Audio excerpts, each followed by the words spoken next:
시청자 여러분 안녕하십니까. 오늘장 내일장 진행을 맡은 임동성입니다. 오늘 11월 21일 목요일 순서를 시작하겠습니다.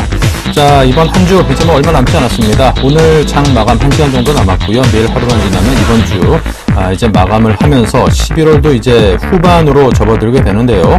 자, 2000선으로 호기롭게 다시금 올라가는 듯하던 우리 증시가 코스피 기준으로 다시금 쭉 하고 밀려 내렸습니다. 자, 지금 뭐 거의 한 30포인트 가까이 빠져 있는 상황인데요. 자, 염려스러운 지금 시황을 먼저 지수를 통해서 보겠습니다. 먼저 코스피입니다. 30포인트가 빠졌다고 하겠습니다. 1987선까지 내려가 있고요.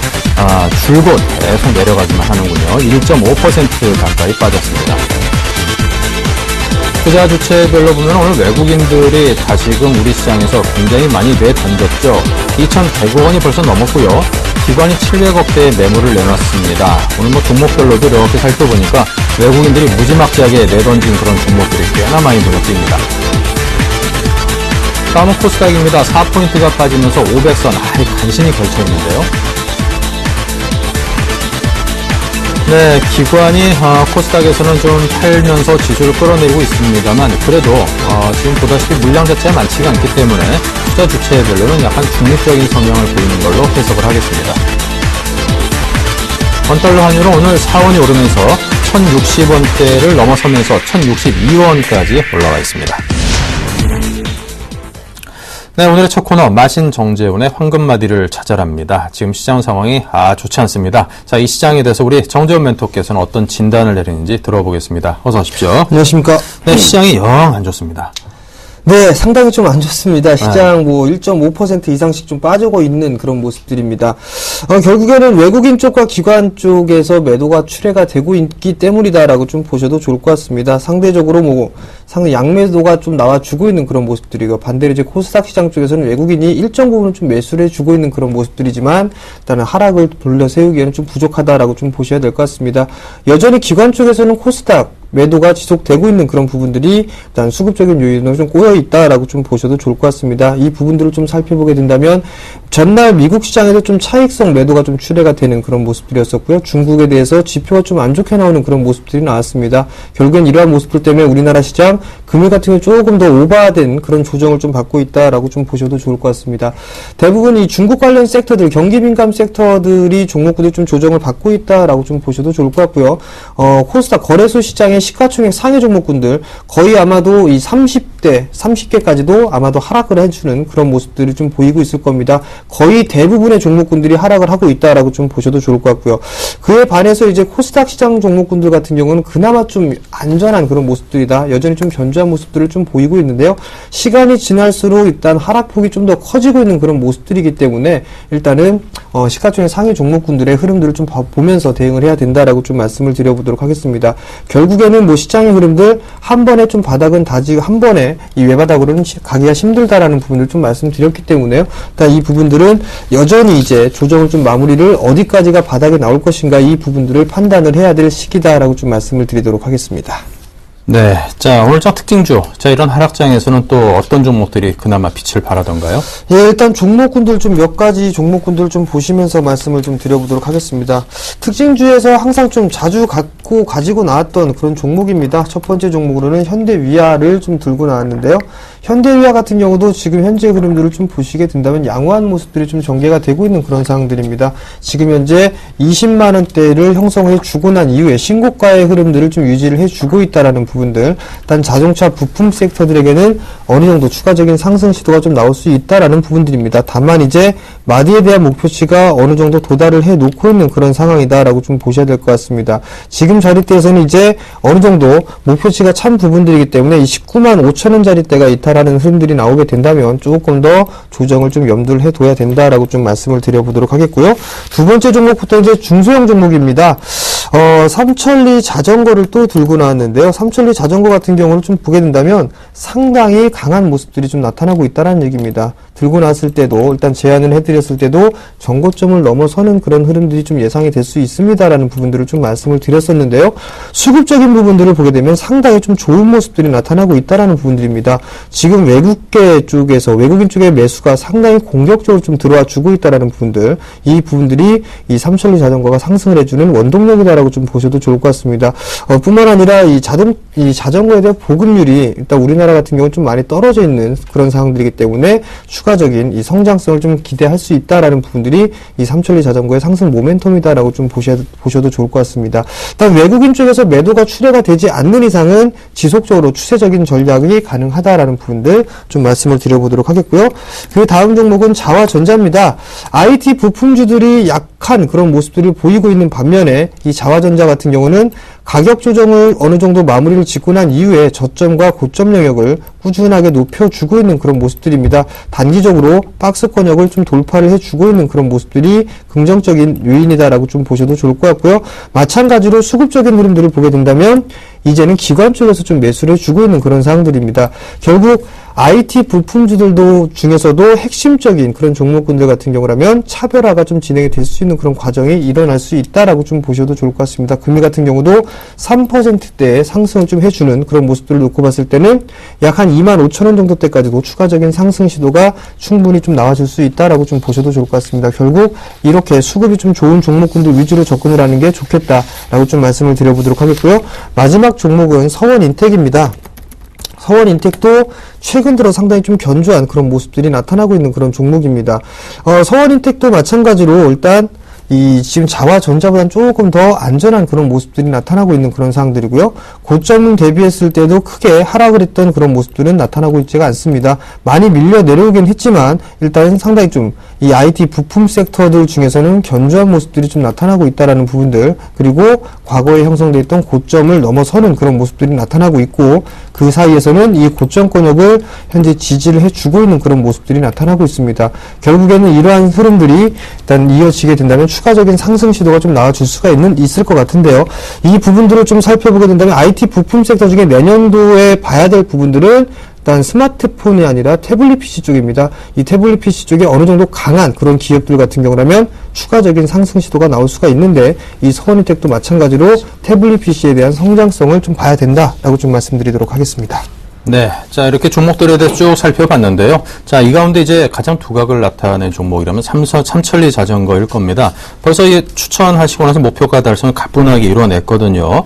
자, 그런데 이제 추세 자체가 아직까지도 살아있다라고 진단을 하셨기 때문에 이후에 다시 한번 좀 대응을 하고 싶은 분들은 어떻게 대응을 해야 될런지 궁금하고요.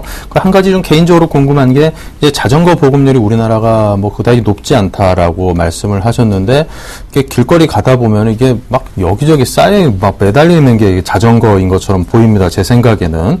과연 우리 시장에서의 자전거 시장의 성장 가능성이, 그런 시장성이 실제로 있어서 그것이 주가에 반영된 것인지, 아니면 또 다른 저희가 모르는 어떤 이유가 있어서 이렇게 오르는 것인지, 그런 궁금증이 드는데요. 우선적으로 좀 보게 된다면, 일단 대응 전략 부분들을 좀 먼저 말씀을 드려보게 된다면, 이제 정별권역에서 다시 시세가 확산이 되고 있는 그런 모습들이 나타나고 있는 그런 상황들입니다.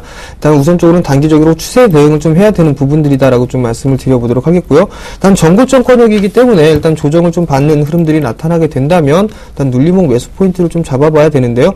여기에서 좀 확인을 해봐야 될 부분들은 수급적인 부분들만 좀 살펴보면 될 것 같습니다. 일단 외국인 쪽에서의 매도세가 언제부터 나오느냐, 이 부분들을 좀 보시는 게 좋겠다라고 좀 말씀을 드려보도록 하겠고요. 21선 부분까지는 일단 눌림목 구간이다라고 좀 보시고 매수로 한번 대응해보는 게 좋겠다라고 좀 말씀을 드려보도록 하겠습니다. 일단 삼천리 자전거 같은 경우를 보게 된다면 지금 예를 들어서 TV나 이런 부분들을 보게 된다면 베트남이나 이런 나라들, 중국 같은 경우들을 좀 보게 된다면 자전거를 타고 출퇴근을 하는 사람들이 상당히 좀 많다라는 부분들을 화면을 통해서 좀 보셨을 겁니다. 근데 반해서 우리나라 같은 경우는 그렇게 많지가 않은 부분들이고요. 그렇기 때문에 일단은 어느 정도 성장을 해줄 수 있는 그런 모멘텀이 좀 될 수 있다라는 부분들, 그리고 또 한 부분들은 이제 자전거 도로가 좀 많이 형성이 돼 있는 그런 상황들입니다. 예를 들면 이 명절 때, 추석 때나 그 설날 때 고향을 좀 내려갔을 때 자전거를 타고 가족끼리 내려가는 그런 모습들도 한번 인터뷰를 했던 그런 부분들을 좀 봤었는데요. 그런 모습들을 놓고 봤을 때 이제 자전거를 마음 놓고 탈 공간들까지도 만들어져 있는 그런 상황들이기 때문에 성장성이 다소 부각이 될 수 있다라고 좀 보셔도 좋을 것 같습니다. 이러한 이유들 때문에 외국인 쪽에서는 매수 유입이 들어와 주고 있다라고 좀 보셔야 될 것 같고요. 상대적으로 다른 섹터, 이 다른 자전거 섹터에 대비했을 때 좀 저평가 메리트가 있다라고 좀 보셔야 될 것 같습니다. 네. 자, 이렇게 해서 삼천리 자전거에 대해서 들어봤습니다. 자전거 시장의 확대, 자, 이런 것들이 하나의 이슈가 될 수 있을 것 같고요. 같은 뭐 여타 자전거 관련주로의 뭐 투자 대상을 좀 확대해서 볼 필요는 없고, 딱 삼천리 자전거에만 집중을 해야 될까요? 참 좋은 내저 같은 경우에는 뭐 삼천리 자전거하고 형제 기업인데다가 뭐 이번에 워낙 뭐 실적도 좋게 나올 거다라는 전망도 있고 보면은 덜 쪽으로 이렇게 살짝 초점을 맞춰보는 건 어떨까요? 어느 정도의 교체, 이 짝짓기 매매라고 하는데요. 이 짝짓기 매매 같은 경우도 괜찮은 그런 모습들입니다. 그렇지만 이제 참 좋은 레저 같은 경우를 좀 보시게 된다면 여전히 이 박스권역으로 좀 진행이 되고 있는 그런 모습들입니다. 삼천리 자전거 같은 경우는 지금 현재 신고가 권역을 눈앞에 두고 있는 그런 반면에 참 좋은 레저 같은 경우 여전히 박스권역을 좀 보이고 있는 그런 상황들이고요. 수급적으로 놓고 봤을 때도 수급이 전혀 다른 모습들을 좀 보실 수가 있을 겁니다. 연기금 쪽에서 좀 매수를 해주고 있는 그런 모습들은 상당히 좀 긍정적인 부분들이고, 특히나 26만 주에 누적적으로 연기금 쪽에서 매수를 해주고 있는데요. 여기에서 이제 외국인 쪽에서 조금 더 매수를 해주는 그런 모습들이 나타나게 된다면 추가적인 상승은 가능하다라고 좀 보셔도 좋을 것 같습니다. 일단 삼천리 자전거가 대장주다라고 좀 보셔도 좋을 것 같고요. 참 좋은 레저 같은 경우는 일단 후발주다라고 좀 보시는 게 좋을 것 같습니다. 네. 자, 형제가 운영하는 기업이죠. 옛날에 기아차를 창업했던 김초로 회장의 손자분들이 이렇게 운영하는 그런 기업입니다. 바퀴 달려서 굴러가는 걸 또 만드는 그런 공통점은 여전히 있습니다. 자, 이 코스피가 미국의 양적 완화 조기 축소 우려가 다시금 부각이 되면서 약세로 좀 전환을 했습니다. 중국 지표 별로 좋지 않게 나온 것도 영향을 미쳤고요. 자, 구체적인 하락 배경, 또 향후 전망과 전략이라면요? 예, 일단 FOMC 회의록이 좀 공개가 됐었습니다. 그 내용들을 좀 살펴보게 되면 노동시장이 좀 개선되는 부분들이 만족을 한다면 이 경기부양 프로그램을 축소를 시작하겠다라는 그 멘트가 좀 있었습니다. 그러면서 이제 수개월 내 테이퍼링에 좀 착수할 것이다라는 그 전망이 나오면서 투심이 좀 위축이 되고 있다라고 좀 보셔도 좋을 것 같습니다. 그러한 부분들 때문에 금일 우리나라 시장 좀 밀려 내려오고 있다라고 좀 보셔도 좋을 것 같고요.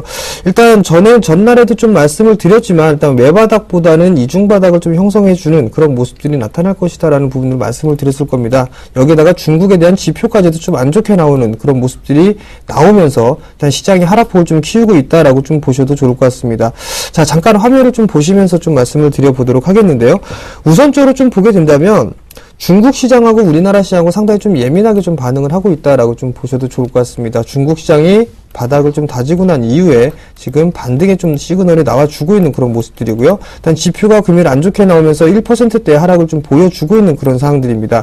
우리나라 시장도 마찬가지로 중국 시장에서 저점을 찍은 날 저점을 형성해주고 난 이후에 똑같이 좀 상승을 해주는 그런 모습들이 나타났다라고 좀 보셔야 될 것 같은데요.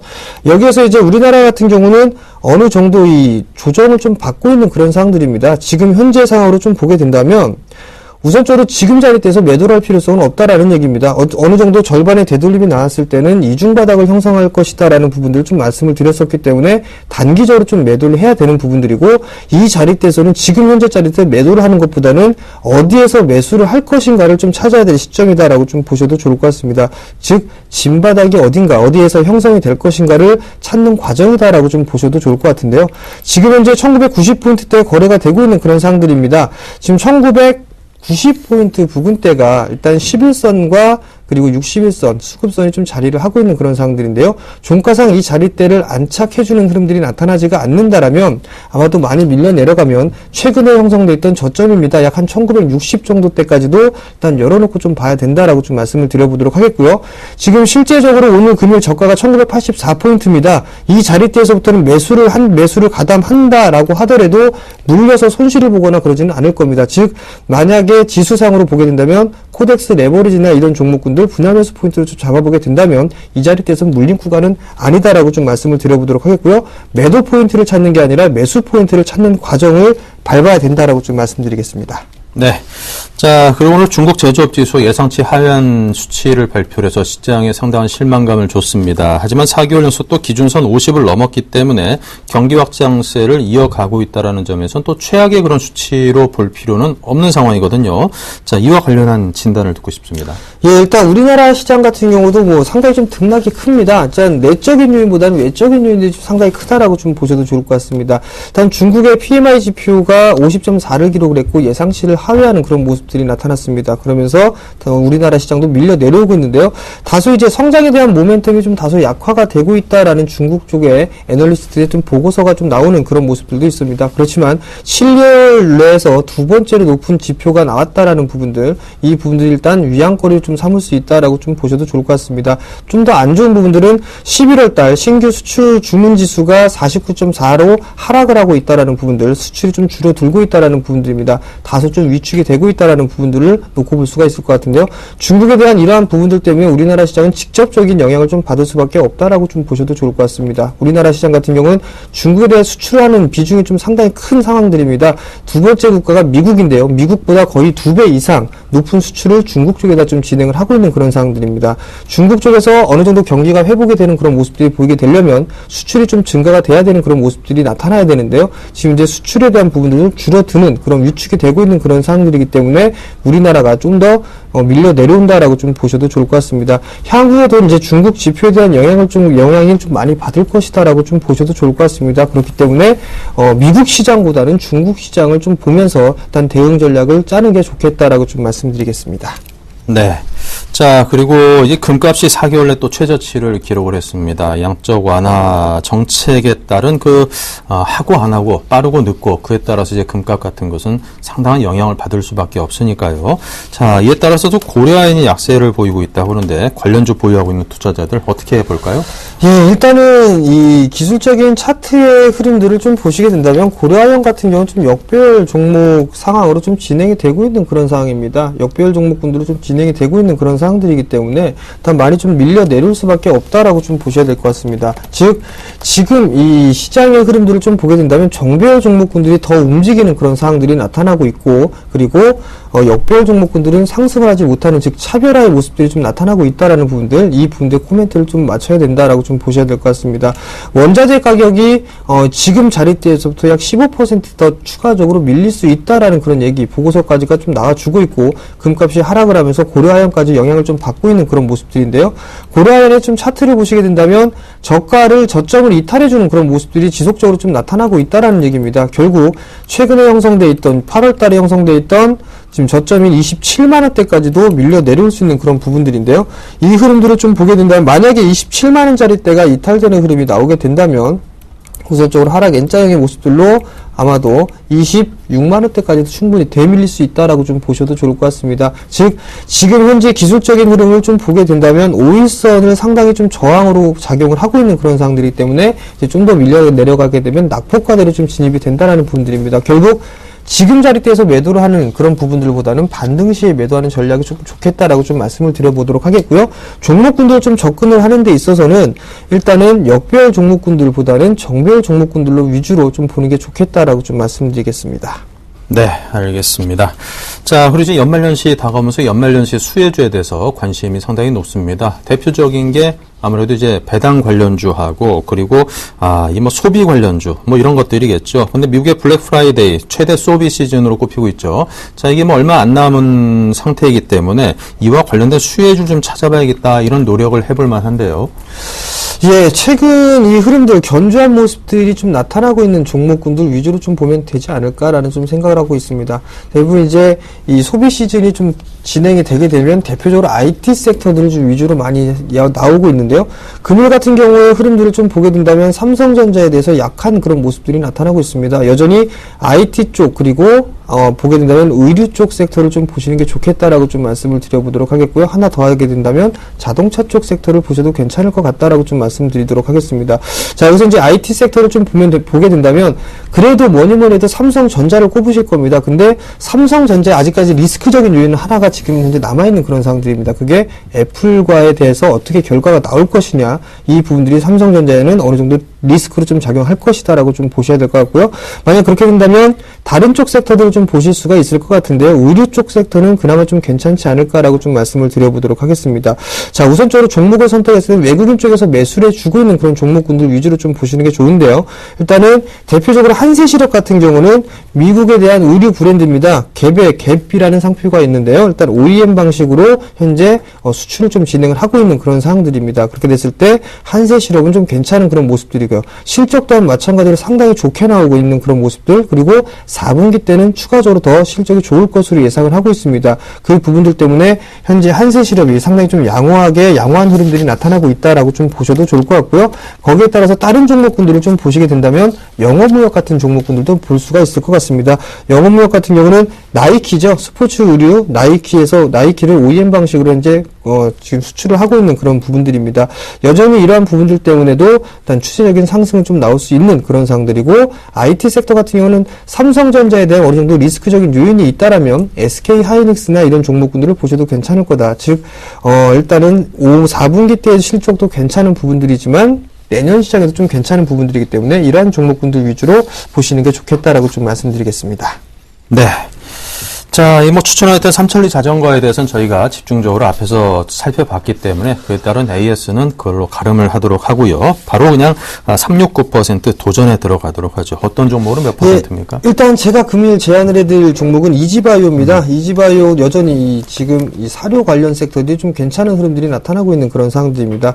이러한 모습들이 조금 더 이어지지 않겠느냐라는 예상을 좀 해볼 수가 있다라고 좀 말씀드리도록 하겠는데요. 우선적으로 5,210원에 좀 거래가 되고 있는 그런 상황들인데 수급적인 흐름들을 좀 보게 된다면 양호한 모습들이 좀 나타나고 있습니다. 일단은 기관 쪽에서는 꾸준하게 매수를 해주고 있고 외국인 쪽에서는 매도의 물량은 점점 축소가 되고 있다라고 좀 보셔도 좋을 것 같습니다. 가격 전략 바로 말씀을 드리도록 하겠는데요. 5,210원에 좀 약간 올라 있는데요. 5,140원부터 4,950원까지 분할 매수 포인트를 좀 잡으면 좋겠다라고 좀 말씀드려 보도록 하겠고요. 목표가는 6%를 좀 제시를 해드리고 손절가는 4,850원을 제시를 해드리도록 하겠습니다. 네, 사료 분야에 아직도 좀 살아있는 그런 모멘텀에 대해서 좀 집중을 하면서 이지바이오에 대해서 추천을 하셨습니다. 자, 우리 정재훈 멘토 이제 강연의 준비 얼마 남지 않았습니다. 11월 23일이니까 바로 내일 모레 토요일 오후 2시에 준비가 되어 있습니다. 여의도로 오시면 되고요. 금융투자협회 빌딩 13층에서 연말장 주도주와 투자 노하우 등 많은 내용들을 준비하고 있으니까요. 여러분께서 꼭 시간 내서 들러보시면 될 것 같습니다. 여의도 여기서 내리면 바로 그냥 옆인 걸로 알고 있는데 어떤 그 각오로 또 어떤 내용들을 준비하고 있는지 간략하게 소개라도.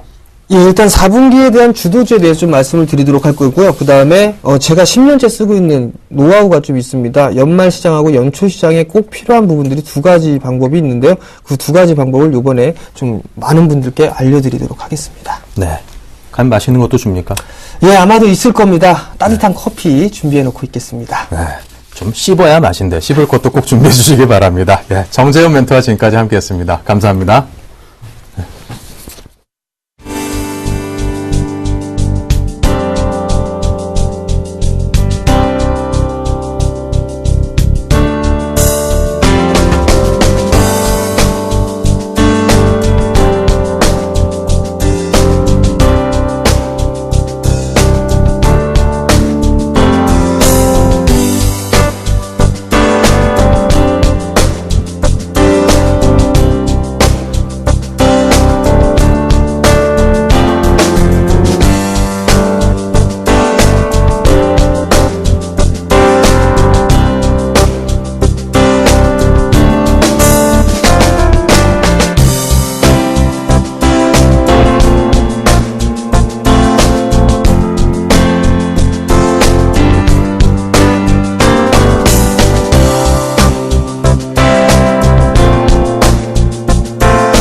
네, 계속해서 선물왕 주쌤을 연결하겠습니다. 안녕하세요, 김도영 멘토님. 네, 안녕하십니까. 네, 자, 그쪽 시장 분위기 전해주십시오.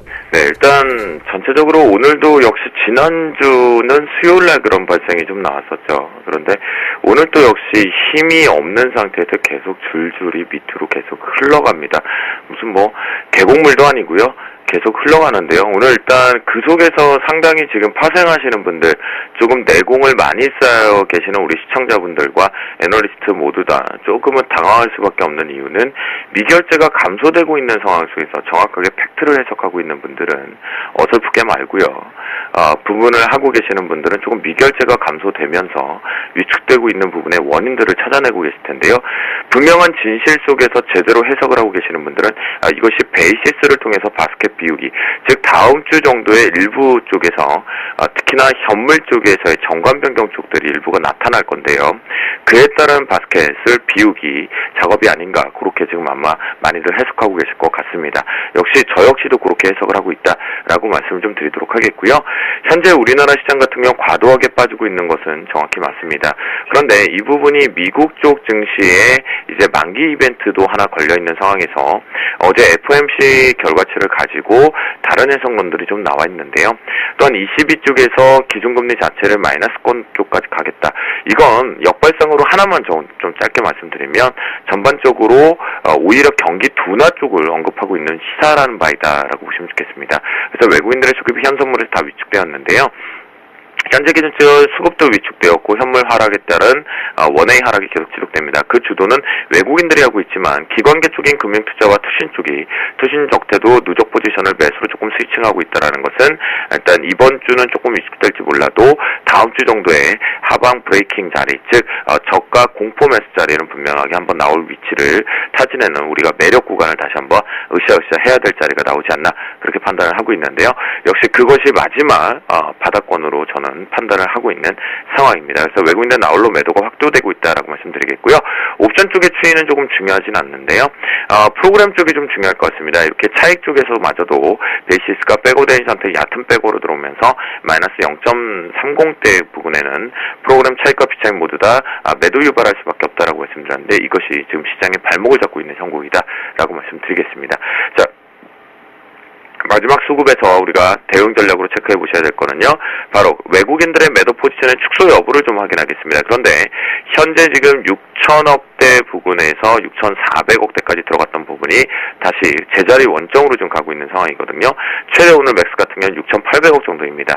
자, 요 부분 정도에서 이제 들어 올리면서 간다라면 결국은 낙폭을 좀 일부 축소할 수 있다. 그러면 여러분들이 보시는 바와 같이 2,000포인트 부근을 근접해서 마무리를 져놓을지 여부의 싸움이 막판부에 하나가 나올 것 같겠고요.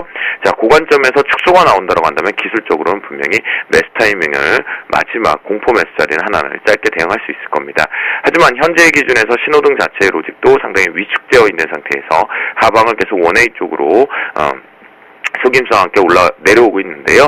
현재 기준점부터 마지막으로 황금 라인을 좀 잡아드리면요, 바로 261.40으로 설정을 좀 하도록 하겠습니다. 자, 요 자리 부분 지금 지지력 여부 테스트를 계속하고 있는데요. 이 부분에 정확히 참 요렇게 밑으로 내려와서 있는 캔들조차 없어야 됩니다. 지금부터는 매수를 잡으실 거면 정확하게 여기에 대한 지지력이 나온다고 한다면 여러분들께서는 그때는 단기적인 트레이딩으로 매수 포지션 짧게 오늘 승부수 보시면 좋겠고요.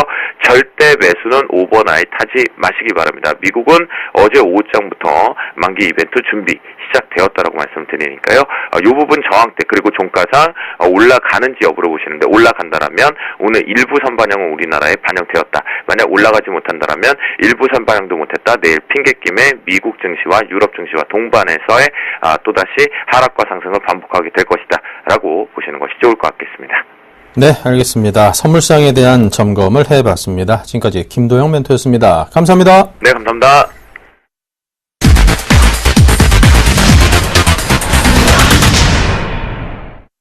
네, 계속해서 증시 초견 쪽 JB스탁의 이정복 대표입니다. 안녕하세요. 네, 안녕하세요. 네, 자, 먼저 중국 쪽에서 나온 제조업 관련한 지수가 좀 시장 예상을 하회하는 실망스러운 수치를 발표를 했습니다. 자, 시장이 앞으로 어떤 영향을 미치게 될까요?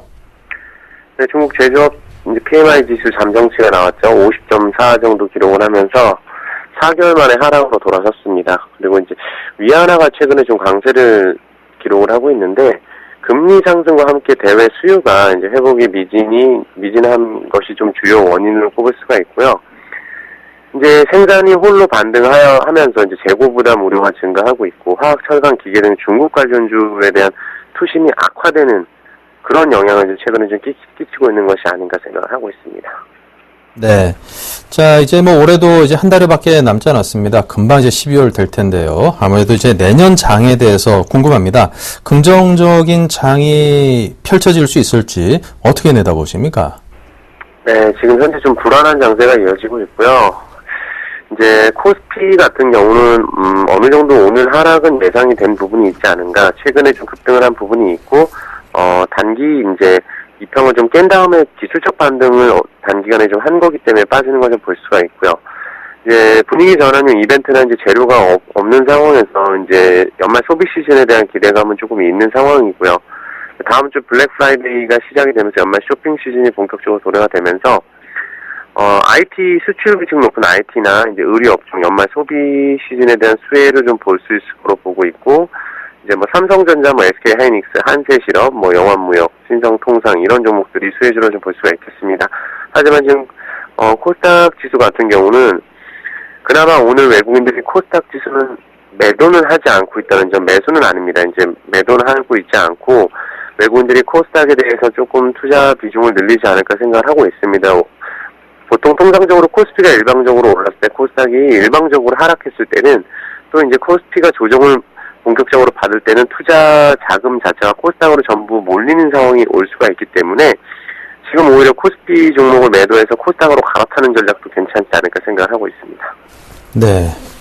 자, 그리고 이제 한편 어디로 갈지 참 이게 예측하기가 쉽지 않은 우리 시장입니다. 이미 지수대가 상당히 좀 높이 올라가 있는 상황이기 때문에 위보다는 아래 가능성이 좀 더 크지 않을까 개인적으로는 그렇게 느끼고 있습니다만 투자자들은 어떤 장을 예상하고 어떤 전략으로 대응을 해야 될까요? 네, 지금 문제가 뭐냐면 수급이 공백기입니다. 예전만 하더라도 외국인이 이제 일방적으로 매수를 해준 다음에는 기관이 그 물량을 어느 정도 받아주는 경향이 있었는데 최근에는 외국인들이 매수한 물량을 매도할 때도 기관들조차도 또 매도로 돌아서는 이런 모습들이 있기 때문에 지금 수급 공백기라고 볼 수가 있고요.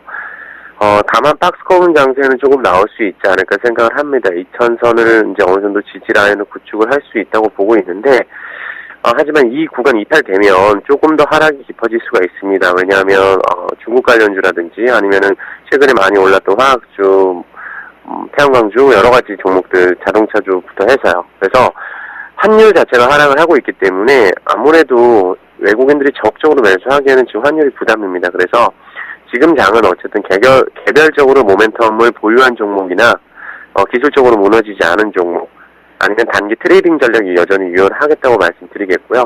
많이 아예 떨어진 종목에 대해서는 최근에 좀 덜 떨어지는 경향이 있기 때문에 오히려 뭔가 확실하게 오르는 종목이나 아니면 확실하게 많이 떨어진 종목 이쪽에 대해서 접근하는 것이 좋지 않을까 생각을 하고 있습니다. 네, 확실하게 많이 떨어진 종목들, 그래도 좀 좋은 기업들. 자, 좋은 기업에 초점을 맞춰보죠. 어떤 종목 오늘 추천하십니까? 오늘 같은 경우는 일단은 한솔홈데코를 한번 말씀드려 보겠습니다. 최근에 이제 리모델링 수혜주로 이 종목이 좀 부각을 갖고 있는데 코스닥에서 가장 수급이 좋은 종목이라고 좀 볼 수가 있겠습니다. 강화마루 인테리어 상품 매출이 최근에 급증을 하고 있고 리모델링 수직 증축이 허용이 됐죠. 이제 건자재주들이 직접적으로 수혜를 기대를 하고 있고 뉴질랜드 조림 사업에 대한 허가가 지금 떨어졌습니다. 그래서 투자 회수 기간이 지금 돌아온 상황이고 지금 계절적으로 봤을 때 4분기부터 해서 내년 이제 봄까지 계절적으로 전원 성수기이기 때문에 가구업체들 4분기 실적 기대가 좀 되고 있습니다. 그래서 주방 가구하고 이쪽하고 침대 쪽으로 이제 재료로 사용되는 MDF 매출이 계속해서 증가가 되고 있고 결혼 특수 최대 수혜주로 지금 최근에 리포트도 하나 나온 걸로 기억이 되고 있는데 여러 가지 모멘텀을 좀 보유하고 있다고 봐야 될 것 같습니다. 그래서 차트 보면서 좀 말씀드려보겠습니다. 자, 보시면 주가가 기술적으로 62평을 무너뜨리지 않고 지금 한번 지지를 받았습니다. 1600원대를 쌍바닥 그 지지라인 구축이 된 상황이고 수급이 기관에서 가장 많이 들어오는 종목입니다. 연기금하고 보험권에서 많이 들어오고 있고요. 투신권도 매수가 잡히고 있죠. 그래서 4분기 실적, 사상 최대 실적이 좀 기대가 되고 있고 내년에는 올해보다도 매출이 훨씬 더 늘어날 것으로 좀 보고 있습니다. 그래서 건설 경기에 대한 본격적인 회복이라기보다는 리모델링 수직 증축에 대한 수요는 늘어날 것이기 때문에 지금 가격은 충분히 매수 구간을 볼 수가 있고요. 지금 현재가 1715원 요 가격 매수를 하겠습니다. 그리고 손절가로는 일단은 조금 그 종목 자체가 손절이 크게 의미는 없겠다 볼 수 있겠지만 일단 1630원 정도를 손절가로 제시해드리겠습니다. 네, 목표가는 알겠습니다. 1차적으로 1900원을 제시해드리겠습니다. 네, 알겠습니다. 자, 한솔홈데코에 대한 추천받아왔고요. 지난주 포트폴리오 간단하게 또 점검해봐야죠. 네네, 지금 보면 지금 코스닥 지수가 너무 많이 빠지고 있습니다. 그래서 KG 이니치스만 지금 소폭 수익권으로 좀 나오고 있는데 바이오 스페이스 같은 경우 있죠. 이 종목 같은 경우 보시면 무너지지 않았습니다. 보시면 기술적으로 아직까지 살아있는 종목입니다. 장중에 조금 터치하는 그런 부분들도 있었고 기술적으로 저점을 이탈시키지 않았고 그 인바디에 대한 수요가 지금 늘어나고 있는 상황이고 전문가용 시장에서 이제 개별적인 시장까지 가정용까지 시장이 확대되는 수혜주로 볼 수가 있고요. 그래서 이 종목 충분히 올라갈 수 있다고 보고 있지만 일단 단기적인 탄력 둔화로 매도를 하고 한솔홈데코로 교체하도록 하고요. 그다음 네오지 게임즈 같은 경우가 지금 가장 아쉬운 종목인데 이 종목 처음에 수익이 한 13% 났었던 부분이 특히나 아쉽습니다. 하지만 잘 보시면 오늘도 코스닥 최근의 지수 대비했을 때 굉장히 강한 모습 보여주고 있고요. 어제 오늘 이제 모건스탠이나 골드만삭스 쪽에서 매수가 들어오고 있는데 얼마 전에 그 IR을 했습니다. 모건스탠 쪽에 IR을 지금 했는데 그 IR에 대한 부분이 지금 모건스탠 쪽에서 매수가 들어오는 부분이 아무래도 잡히고 있는 것이 아닌가 생각을 하고 있고요. 무엇보다도 내년에 대한 성장성이 분명히 있습니다. 블레스에 대한 신작 게임이 내년에 좀 이제 서비스가 시작될 예정이고요. 지금 모바일 게임 두 가지 출시했는데 반응 굉장히 좋습니다. 킹덤 오브 히어로라는 이 모바일 게임을 또 얼마 전에 출시를 했는데 카카오톡 지금 매출 순위에 지금 지속적으로 잡히고 있습니다. 그래서 10위권을 유지를 하고 있고 네오지 게임즈가 그동안 예전에 못 올랐던 이유가 모바일 게임에 대한 투자가 없었던 부분이 불확실성이 있었는데 또한 마지막으로 한 가지 말씀드린다면 현재 코스닥 낙폭과대 종목 중에 실적이 가장 좋은 종목이라 보시면 되겠습니다. 영업이익이 NC소프트보다 높습니다. NC소프트 영업이익이 1년에 1000억 정도 나오는데 이번 네오지 게임즈하고 차이가 없는데 시가총액은 10배 이상 차이가 나기 때문에 제가 일단 서울경제에서 지속적으로 이 종목 말씀드리고 있는데 목표가는 제가 23,000원 1차적으로 계속 지속적으로 보유하는 전략 제시해드리겠습니다. 네, 알겠습니다. 자, 주신 종목들에 대해서 점검과 AS를 해봤습니다. 자, 지금까지 JB스탁의 이정복 대표였습니다. 감사합니다. 네, 감사합니다.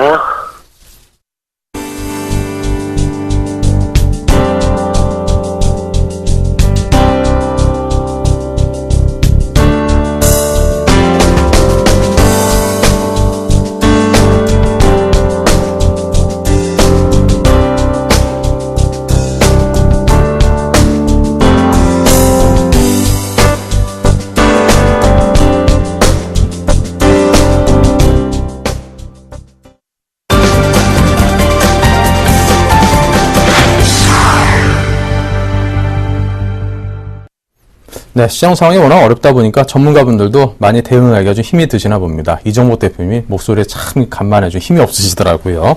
자, 여러분 모두 힘내시기 바라고요. 자, 김상윤과 같이 하는 가치투자 진행하겠습니다. 플랜A 투자연구소의 김상윤 팀장입니다. 어서 오십시오. 반갑습니다. 네. 자, 먼저 김상윤 팀장님의 포트를 열어서 보겠습니다.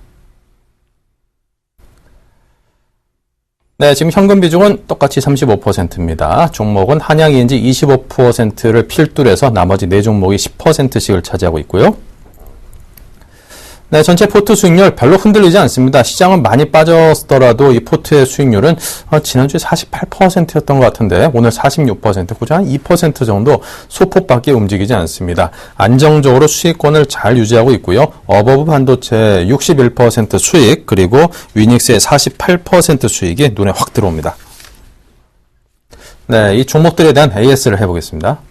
예, 전체적으로 시장이 소폭 빠지면서 상대적으로 포트에 있는 종목들도 좀 빠졌다 이렇게 말씀드리겠습니다. 중요한 것은 일주일 사이에 변한 건 하나도 없다라는 겁니다. 기업의 가치가 변했습니까? 아니면 전체적으로 기업의 흔들림, 실적이 변했습니까? 변한 거는 전혀 없습니다. 중요한 것은 우리가 예상 실적을 얼마나 예상하고 있고 그에 따라서 기업들을 끌고 가느냐 이 차이입니다. 수급이 어떻다? 기관들의 수급이 어떻다? 외국인들의 수급이 어떻다? 코스피의 지수가 어떻게 된다? 코스닥의 지수가 어떻게 된다? 사실 영리한 것에 가깝다고 말씀드리겠습니다. 실적에 대해서 오히려 예측하고 기업의 개별 종목에 집중하는 것이 오히려 가치 투자에 좀 더 어울린다 이렇게 말씀드리겠습니다. 가치 투자, 차트 투자 어떤 게 더 좋느냐 뭐 이런 얘기를 많이 하지만 중요한 것은 어떤 게 좋다 이렇게 말하기보다는 그 분야에서 좀 더 집중을 해서 자기가 잘하는 분야에 좀 더 집중하는 것이 투자의 수익률을 올리는 데 좀 더 도움이 된다 이렇게 말씀드리겠습니다. 종목들을 살펴보게 될 경우에는 전체적으로 어버브 반도체, 한양ENG, 에로티 베큐um, 위닉스, UID 소폭 다 하락을 했습니다. 지수가 빠지면서 하락을 한 것이기 때문에 상대적으로 모든 종목 다 마찬가지로 홀딩을 해서 수익률을 극대화하는 것을 제시해 드리도록 하겠습니다. 개별 종목에 대해서는 전체적으로 변한 것이 없기 때문에 오히려 꾸준히 끌고 가는 전략, 홀딩을 해서 수익률을 극대화하는 전략을 제시해 드리도록 하겠습니다. 네, 알겠습니다. 사실 기업의 어떤 실적이라든가 그런 것들이 변동사항이 생겨야지만 그 종목에 대해서도 갖고 있던 시각을 좀 바꿀 필요가 있는데 이 가격이라는 것이 그 종목에 대한 시각을 근본적으로 바꿀 만한 그런 요소인가에 대해서는 여러분께서도 잘 한번 꼼꼼히 따져보시기 바라고요. 자, 이렇게 해서 ES 해봤고요. 오늘 오랜만에 신규 종목 정말 간만에 나옵니다. 어떤 종목입니까? 예, 기존의 방송상에서도 조금씩 언급해드렸던 1호 후보군에 있던 종목입니다. 사실적으로 이 종목에 대해서 지속적으로 모니터링을 하면서 편입의 시기를 기다리고 있었지만은 주가 자체가 흔들리지 않고 계속 상승을 하기 때문에 지금이라도 편입하는 것이 늦지 않았다 이렇게 말씀드리겠습니다. 오늘 소개해드릴 종목은 블루콤이라는 종목입니다. 과거에 언급해드렸던 것처럼 블루콤은 블루투스 LG전자에 납품하고 있는 블루투스 이어폰을 OEM하고 있는 회사, OEM 하고 있는 회사라 보시면 되겠습니다. 현재 LG전자에서 판매하고 있는 HRS 블루콤의 그 제품, 그 블루투스 이어폰 같은 경우에는 현재 네이버 지식 쇼핑이라든지 아마존이라든지 이런 부분에서 블루투스 이어폰을 검색할 경우에는 현재 1등, 2등 이렇게 거의 순위권 상위를 진입하고 있는 종목 제품이라 보시면 되겠습니다. 현재 1위 같은 경우에는 택배 기사들이 오른쪽에 많이 차고 있는 조그만 소형 그런 블루투스 이어폰이 현재 1위고 그 부분을 제외하고 보통 사람들이 음악을 듣는다든지 실용에 들고 필요한 제품, 이게 블루투스 이어폰이라 보시면 되겠습니다. 블루투스 이어폰 블루콤에서 만들고 있는 블루투스 이어폰 같은 경우에는 목에 걸 수 있는 제품입니다. 목에 건 상태로 음악을 듣는데 중요한 것은 블루투스이기 때문에 선이 없다는 장점이 있습니다. 기존의 이어폰 같은 경우에는 휴대폰에 그 선을 꼽아서 들어야 하기 때문에 불편한 감이 있겠지만 블루투스 이어폰 같은 경우는 선이 없기 때문에 한번 블루투스 이어폰을 한번 쓰게 되면 지속적으로 쓰게 된다 이렇게 말씀드리겠습니다. 그리고 중요한 것은 최근에 LG라든지 LG에서 G2 선전을 하는 TVCF라든지 아니면 며칠 전에 무한도전이라든지 여러 가지 공개 프로그램에서 이 블루투스 이어폰을 착용하고 나오는 모습들이 TV에서 보여주고 있습니다. 즉 간접 광고라 볼 수 있겠는데 이런 부분이 지속적으로 시장에 알려지고 있고 현재 지하철을 탄다든지 버스를 탄다든지 조금씩 시장 자체가 늘어나고 있다고 보시면 되겠습니다. 그리고 사람들이 블루콤에 대해서 걱정하는 것이 LG전자에만 쓰이게 되는 제품이 아니냐, LG전자 휴대폰이 판매가 적은데 이 부분이 문제가 있지 않느냐 이렇게 질문을 많이 하시지만 중요한 것은 블루투스 이어폰은 전 아이폰이라든지 갤럭시라든지 LG폰이라든지 모든 휴대폰에 다 적용이 된다는 겁니다. 그렇기 때문에 휴대폰에 대해서 판매는 이미 시장에 많이 이루어졌고 지금은 이제 이어폰이라든지 액세서리 위주의 판매가 지속적으로 올라가고 있습니다. 그리고 국내 시장 말고도 이미 북미라든지 전 세계 시장에 조금씩 판매가 돼가고 있고 이미 수주가 일어나고 있는 상태이기 때문에 좀 더 실적 자체가 큰 폭으로 증가할 가능성이 높다 이렇게 말씀드리겠습니다. 그리고 공장 증설 효과에 대해서 생각해 볼 필요성이 있습니다. 공장을 증설하기 전까지는 월 30만 대 정도의 캐파였습니다. 하지만 20만 대를 추가 증설을 하면서 월 50만 대의 캐파, 약 2배에 가까운 캐파 증설이 일어나면서 2014년도를 기대할 수 있다 이렇게 말씀드리겠습니다. 그리고 기존의 730 모델 말고 800이라는 모델이 새로 나왔습니다. 그 부분에 대해서 새로운 모델이 나오게 될 경우는 당연히 이익률이 좋게 받게 되고 기존의 모델 같은 경우는 이익률이 조금 더 하락하는 그런 모습을 보여주겠습니다. 그렇기 때문에 앞으로 이익률은 꾸준히 증가할 가능성이 매우 높다 이렇게 말씀드리겠습니다. 차트를 보면서 블루콤을 다시 한번 살펴보겠습니다. 차트를 보게 될 경우에는 블루콤이 6월 달부터 시작해서 현재 11월 달까지 약 주가 자체가 2배가 올랐습니다. 7,000원에서 15,000원, 약 2배 가까운 100% 상승률이 나왔습니다. 그러면 차트를 봤을 경우에는 이거 저점 대비해서 너무 100% 오른 종목인데 너무 많이 오른 거 아니냐 이렇게 말씀을 많이 하십니다. 하지만 중요한 것은 가던 종목, 달리던 말 같은 경우는 지속적으로 간다. 이렇게 말씀드리겠습니다. 차트가 중요한 것이 아니라 그 차트를 이끌어낼 수 있는 원래 회사의 기본 가치, 내재 가치, 앞으로 나올 수 있는 실적, 기업의 펀드멘탈이요. 차트를 만들어낸다. 이렇게 보겠습니다. 그렇기 때문에 지금 당장 봤을 경우에는 주가 자체가 너무 비싸 보인다. 매수하기 어렵다. 이렇게 말씀을 드리겠지만은 2014년도 예상 실적을 봤을 때는 올해 100% 성장한 것 대비해서 2014년도 또다시 100% 성장할 것으로 예상하고 있습니다. 당연히 주가 자체는 15,000원이 아니라 내년을 생각하신다면 주가 자체는 3만 원까지도 내년을 봤을 경우는 올라갈 수 있다. 이렇게 말씀드리겠습니다. 기업의 차트는 기업의 펀드멘탈을 따라갑니다. 후행성입니다. 기업이 좋아지게 될 경우에는 주가 자체가 올라가게 됩니다. 그렇기 때문에 이런 기업들 주가가 비싸다. 지금 당장 비싸다. 차트가 너무 올라섰다. 이렇게 해서 매수를 안 하고 매도를 해야 된다. 이익 실현을 해야 된다. 이렇게 얘기를 하는데 주가 기업이 계속 변하게 될 경우에는 실적에 맞춰서 차트도 올라가게 된다. 그렇기 때문에 이런 기업 같은 경우에는 차트에서 보통 얘기하고 있는 눌림목이라든지 횡보기간, 시장이 빠지면서 주가 자체가 어느 정도 횡보하고 있을 때 꾸준히 분할 매수로 접근할 경우에는 2014년도 꾸준히 회사 자체가 성장하면서 마찬가지로 블루콤 역시 주가 자체가 큰 폭으로 성장할 수 있다. 이렇게 말씀드리겠습니다. 과거에 제가 언급해드렸던 모베이스, 이렌텍, KMW 다 주가가 50% 많게는 100% 오른 상태였습니다. 다들 우려를 많이 했습니다. 100% 올랐는데 이제부터 빠지는 거 아니냐, 수익 실현을 해야 되는 거 아니냐. 하지만 그 뒤로 주가 자체가 300%, 400% 올랐습니다. 이미 방송을 보셨겠지만은 꾸준히 끌고 가면서 회사의 기업, 펀드멘탈의 실적에 대한 이상이 없는지 그 여부만 확인하면서 접근하는 것이 실제 주식 투자라고 말씀드리겠습니다. 그렇기 때문에 투자를 하실 때는 차트나 이런 것을 보기보다는 기업의 펀드멘탈, 기업의 실적 이 부분에 대해서 내재 가치 부분을 확인하면서 접근하는 투자 전략이 좀 더 좋은 전략이지 않을까 이렇게 예상하겠습니다.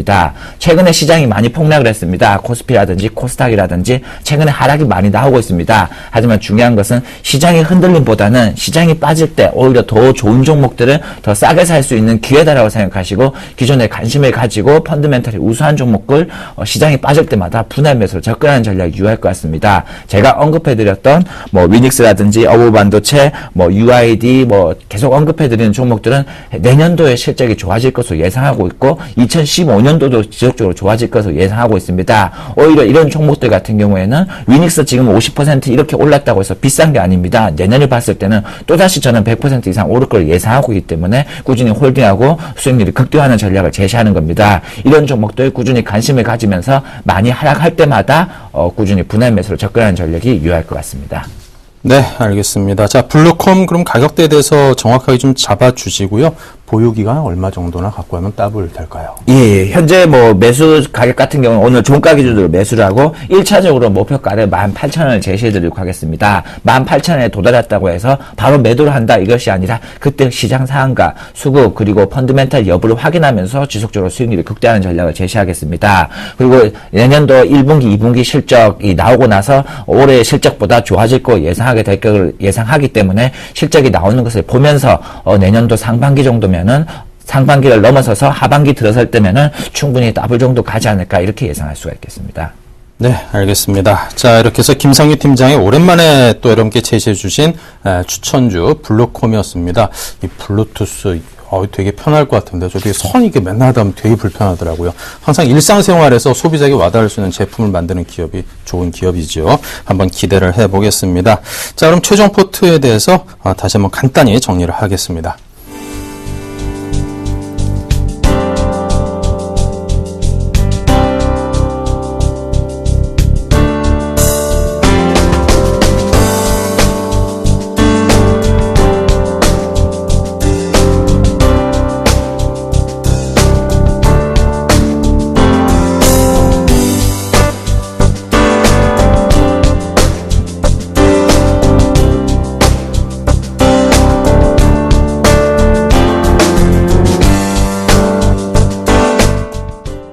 네, 지금까지 김상균 팀장님과 함께했습니다. 감사합니다. 네, 수고하셨습니다. 네, 자 잠시 후 2부에서 또 김선윤 멘토, 이상로 멘토가 준비하고 있습니다. 많은 시청을 연이어서 부탁드립니다. 잠시 후 뵙죠.